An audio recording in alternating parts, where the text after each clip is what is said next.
I think my first memory of horses is such a beginning memory, such a basic memory. My mother would visit an older aunt in Iowa on a farm, and they literally had an old horse that they would put you on, and the horse would go around the outside of the house, and then my mom's aunt would hand us a popcorn ball through the window, and it was like a babysitting situation. You would just go round and round. I've always loved horses. They come across almost spiritual somehow. They're quiet. They read your soul. Yeah, I think that's one of the reasons I really connected with them.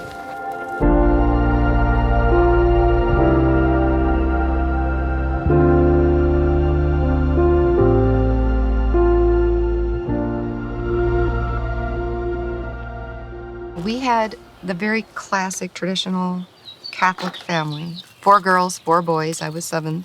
We were raised in a buddy system. They were there for you. You really always felt you had somebody behind you. And then you had Mass. My parents were really good about that. They were very strong Catholics. Volunteering was mandated. You know, we learned to work very hard, very early age. I met my husband when I was right out of high school. He was right out of college, and we met drawing blood at the laboratory at a hospital. Being young and having a new family and children right away, it was difficult. We really felt the need for family and community. We were both very busy. My husband was just finishing medical school, going into internship and residency, and then I was working 3 jobs. I had a full-time hospital job, call, and worked at 2 clinics as well, so there was very little time to do anything other than survive. You know, it's a true struggle, making ends meet and living your faith and having your family and knowing and trusting that it's going to work out, and sometimes it doesn't seem like it's going to. Our second child was born, Andrew, during his residency. I think right at birth I knew, you know, that there was something not right. The sucking wasn't there. It was very difficult to get him fed. He was losing weight. He didn't cry. He would open his mouth and turn red, and like he was crying, but there wasn't the sound of crying. His first visit was actually normal, did not show any seizuring. EEG was fine. And we were in there for 24 hours the first time. He still had some issues, and then we went back in again and did a 72-hour EEG for seizure activity. And then there was some abnormalities on that. And I just got him home because I had somebody with Ricky. My husband was working then, and I literally got him home, and he went into a grand mal that lasted like 25 minutes solid, and stopped breathing and, you know, resuscitating and the whole thing. And, you know, just the bright lights, and they're strapping him down, trying to get him to not be shaking so much because they have to get lines and stop the seizuring, and it's life-threatening, and I understand that. But it was such an attack, and to see his little mouth like crying, no sound, it still haunts me. I had no way to make anything better at all. I couldn't get to my job for fun, you know, to help financially. I couldn't be there for our other son because I was there with, you know, Andrew, who was sick. I couldn't make Andrew better. You really feel like a pretty big failure as a parent, you know. And so I prayed, and I prayed, and I knew it was going to be okay. I really did. I did believe those people were praying for me, and I did believe the family was praying for us, and I did believe Andrew had support, and he was going to be okay. But he wasn't. The diagnosis of Angelman syndrome came at 11 months. I believe he was one of the youngest, if not the youngest diagnosed. There was not a lot known about it at that time. I was told because he was more severe, he would not know us. And we should consider placing him because he would never know who we were. And he was such a perfect little happy baby at the time. I felt as if a wrecking ball hit you on the side of the head, and everything else he said was just your mouth moving. Nothing else, you know. And at that time, I just remember thinking, I am so angry. This is not how this is supposed to turn out. I was so angry. And my anger was with God. And I did it well. Really well. I stopped praying. I stopped going to church. I resented the people that said they were going to pray for me. I felt like I was a stronger mother for both of them. I was not going to give in to that emotion and get kicked out of a room. Anger made me strong. Anger didn't allow you to cry. Anger was adrenaline. You didn't need to eat, you didn't need to sleep, you were productive, you got things done, you could be what you needed to be. You didn't need prayer or God. You were better without it. You didn't have to feel and hurt. They said he wouldn't walk, or he was gonna, be very low functioning, and it was gonna be a strain on our family, and it was a strain to our other children. And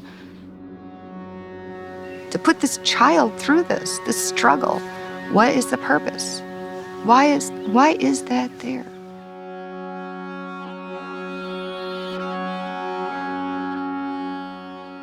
I remember, really wanting a brother. I really wanted a brother. I wanted somebody to play with. I wanted a friend.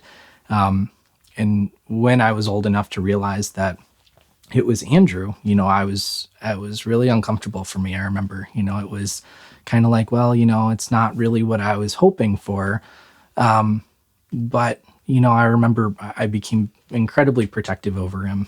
And I remember spending nights with him in the hospital. He'd have all of the EKG or, ECG, whatever wires attached to his head, and, the, different tests that would be run. I felt like the hospital almost became our second home. It was probably a solid 2 years before I started realizing that anger was making me sick.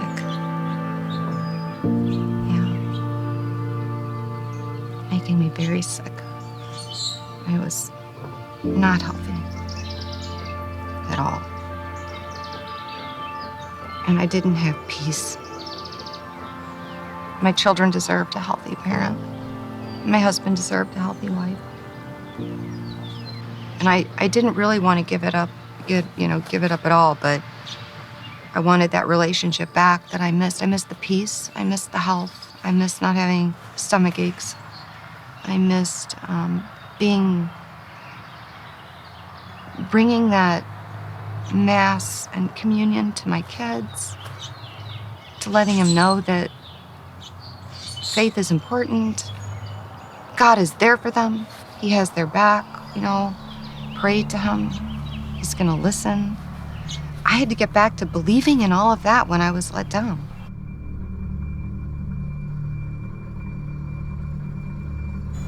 O Mary, conceived without sin, pray for us who have recourse to thee. I think Mary always had a presence in my life, especially getting married and, being Catholic. The relationship with Mary, came more with our son when I was so angry with her son. And that relationship built so that I could come back to him. So Mary helped me forgive.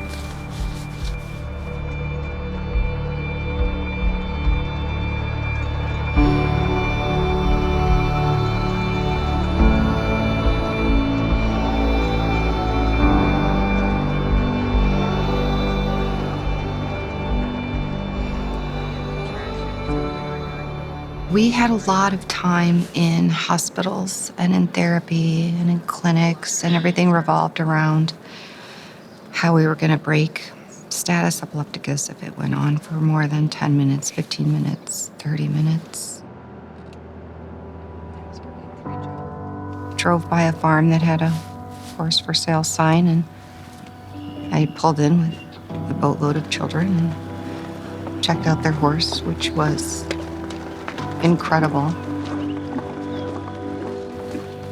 And I thought, yeah, that's what I have to have. And it was just more to feel alive again, normal again, just human.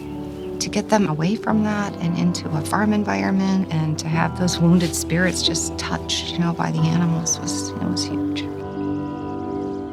My first memory was of a horse named Dollar, and I can very vividly remember how excited my mom was, seeing that kind of horse that was for sale when she was at that farm, and it really was. It was a really nice horse. We started going to that farm, and we had to spend quite a bit of time going to that farm before she was allowed to move that horse. And I remember, she was super positive, super just, energetic about the whole thing, couldn't wait to get me on the horse, couldn't wait to, to share it with all of us. It was invigorating. It was freeing. It was life. It was breath. It was, pinch me, I am alive. I felt alive. It was that familiar smell, scent, sound. And they're so special, horses, when you're suffering, there's that nicker, that little soft muzzle, and they're muzzling your face, and they're true, and they're honest. And their trust, you feel like you can have that trust with them. I felt like God was telling me, with the presence of the horse, that it was okay to be human. It was okay. It was acceptance.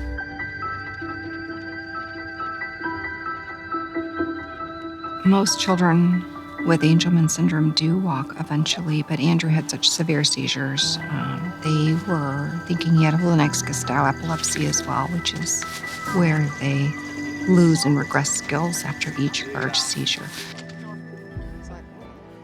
I didn't realize at the time the horse would help him walk. I just realized that the horse was going to give me an out, a break, and a breath so I could keep working and fighting the fight.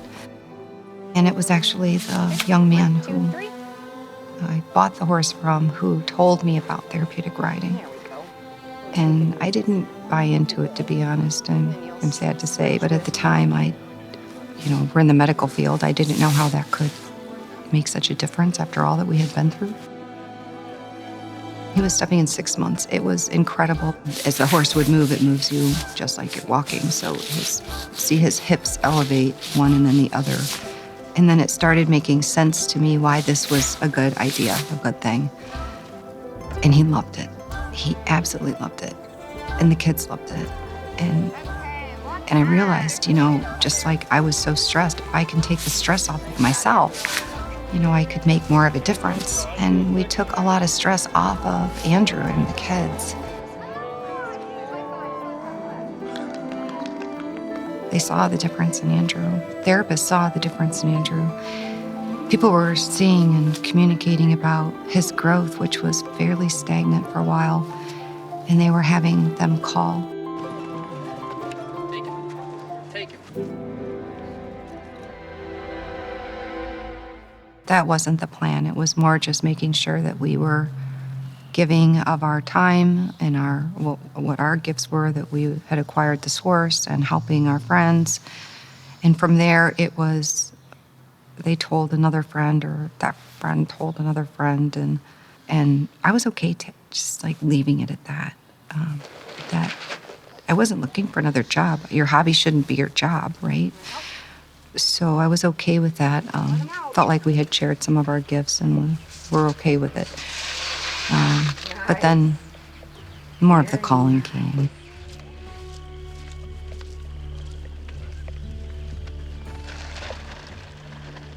It's not sleep. It's not wake. It's clear. It's not wordy. It's on your heart. And you know it. You know it. And I'm not proud to say that I said no to it. Not once. Not twice. Third time, I knew I was going to answer the call.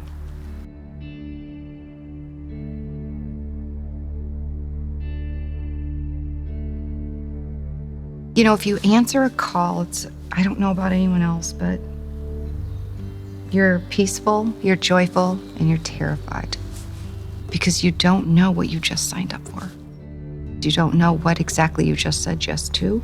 You just know you said yes to something very important. I think that we're not meant to have all the answers. If I had all the answers, the fears would have been greater. And so knowing I answered a call, not sure what exactly it was going to look like, I relied more on that prayer and faith and knew that he would carry us. So that's when people came to offer talents, guidance, and service that, they came. They came before you even knew some of it that you needed. They came. So many times I would have on my heart, let them come. And I would think, who's them? Them the kids, them the people. You don't get all the answers right away. But I knew it would evolve, definitely, into all the people that are here today. Neighbors, they are family friends, they are strangers that didn't know about the place and heard about it from somebody, and they don't even realize they had a call to be here. And they grow and they fit and they become what makes this place special. When I was looking to become a therapeutic horseback riding instructor, Equine Dreams, I think, felt different because how the families and, all the instructors and students are really a community. It's like that Bible verse of being planted in good soil, I guess. Sharon sees people through God's eyes, not just their exterior, but also their interior, their soul, and she had confidence in me and believed in me when I didn't.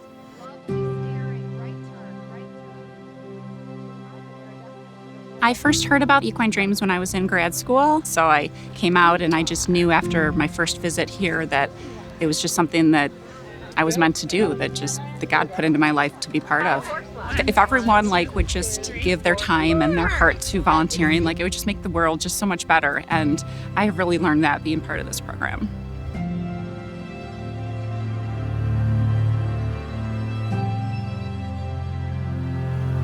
Since working here, I've changed, oh my gosh, it's a complete 180. And it's not that I've had to change who I was, it's just I had to grow in my experiences and what they've made me and kind of realize, what I had been through, the effects of it, and who I had to be to help other people. I wasn't grown up with a structured faith. I was raised Catholic, baptized, communion and everything, but never really stuck with it. But I knew there was something. I could always feel, God. And I always followed that feeling. And then when I came here, it was instantaneous, instant.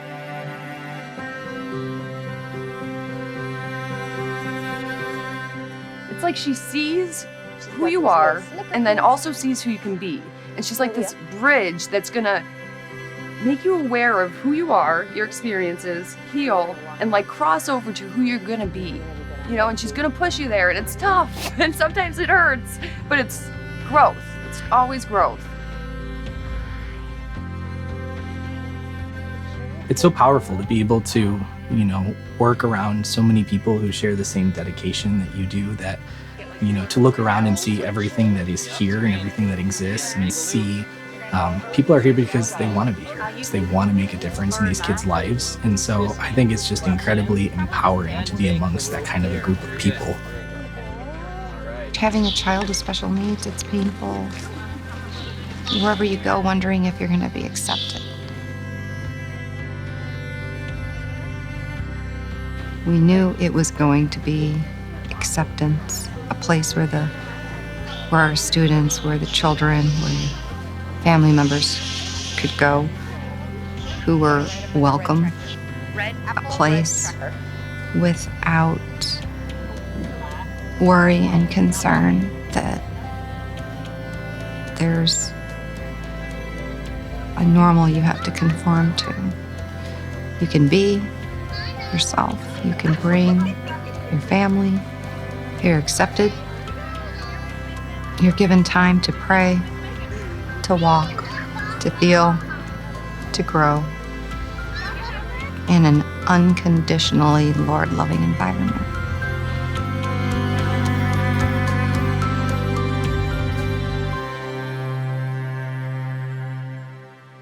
My healing process, too, was that acceptance. I had to accept that normal is, what is that anyway? Why did I even use that word? Our family is fine. It's strong. It's like, you don't put that word on it. Accepting his love and mercy, accepting his plan for us, allowed me to grow, to open, to feel, and that's what he was trying to teach me. So trust is a funny thing. People can say, well, I don't trust horses, but they're talking about a different kind of trust than I was getting from them. I'm talking about the trust that their response is true. And they're very, very forgiving. They do something every day that I wasn't doing. You know, they have an incredible memory, horses. Almost, I believe they link it to like elephants. Good or bad, they remember everything. Their forgiveness is unfathomable. I couldn't begin to be as forgiving as a horse. They're given to us for a lesson, a really valuable lesson for those who will listen. I just needed to get on that horse that was free, forgiving, truthful, and just ride it as fast as I could and just feel the truth, you know, just ride as fast as I could and heal and just be happy. Just be happy again.